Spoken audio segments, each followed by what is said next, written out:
नमो राघवाय। स्वस्ति श्री गणेशाय नमः। श्री सरस्वत्यो नमः। श्री गुरुभ्यो नमः। बंधुओं, प्रभु श्री राम के बाल रूप की वंदना, रामलला की वंदना, भगवान की बाल लीलाओं की झांकी और उनकी वंदना।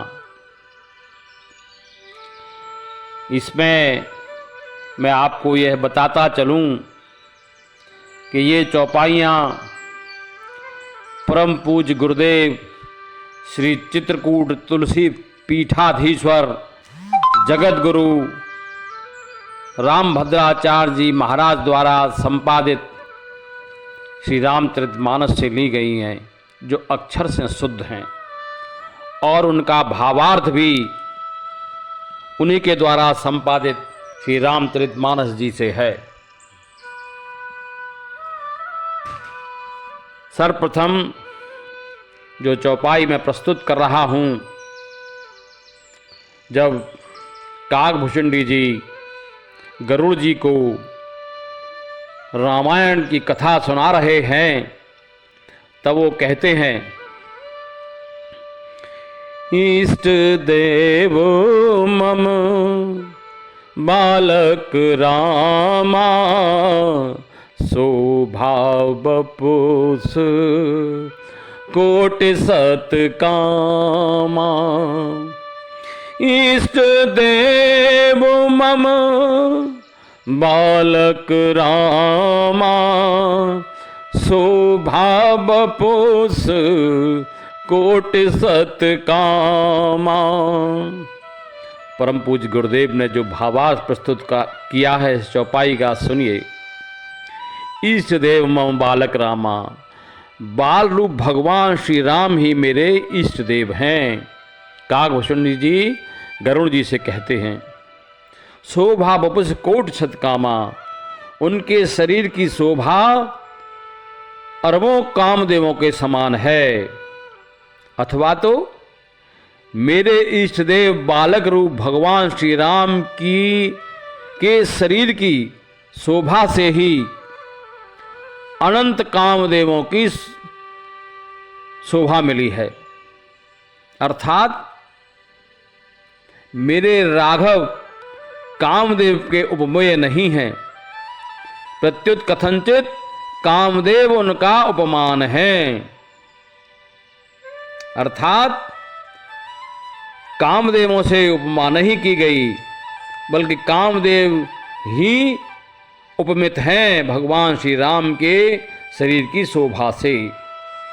इष्ट देव मम बालक रामा शोभा बपुस कोटि सत कामा। अब जो चौपाइयाँ मैं दे रहा हूँ वो बालकांड से हैं और भगवान की बाल लीला से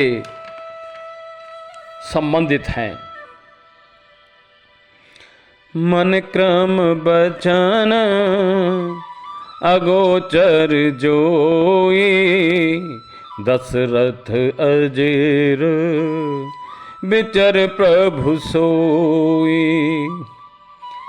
जो मन कर्म और वाणी के विषय नहीं हैं, जो मन कर्म और वाणी के परे हैं,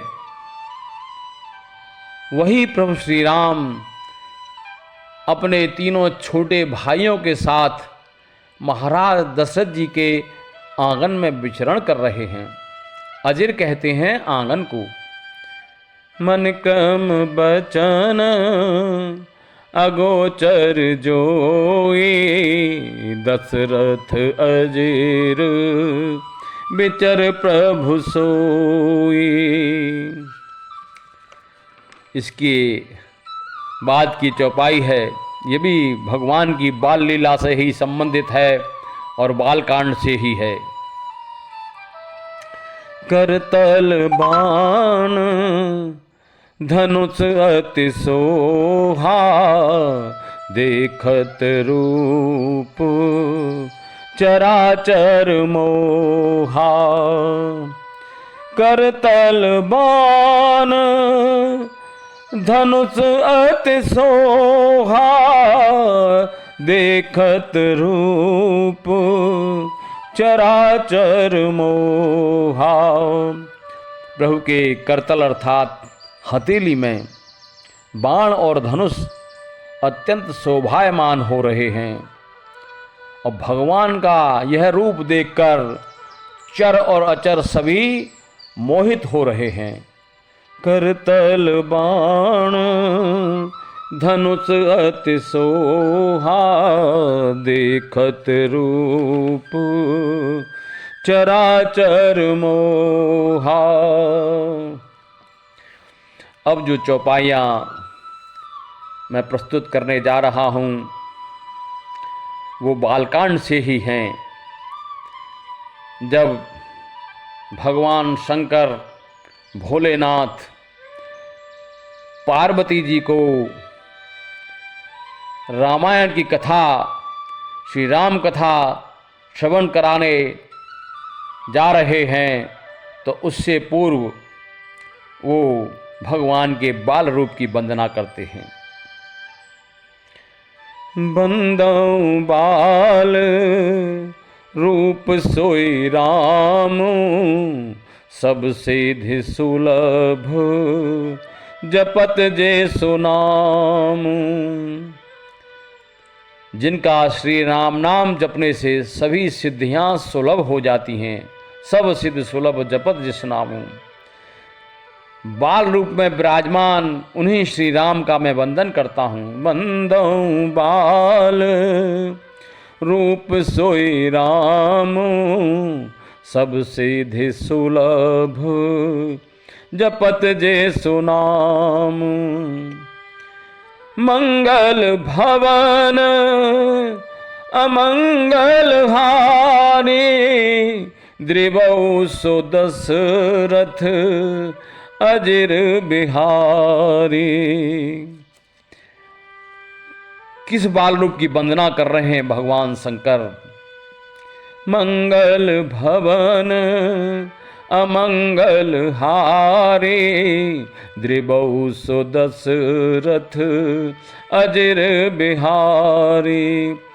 जो सभी मंगलों के भवन हैं, मंगल भवन अमंगलहारी, और सभी अमंगलों को हरने वाले हैं।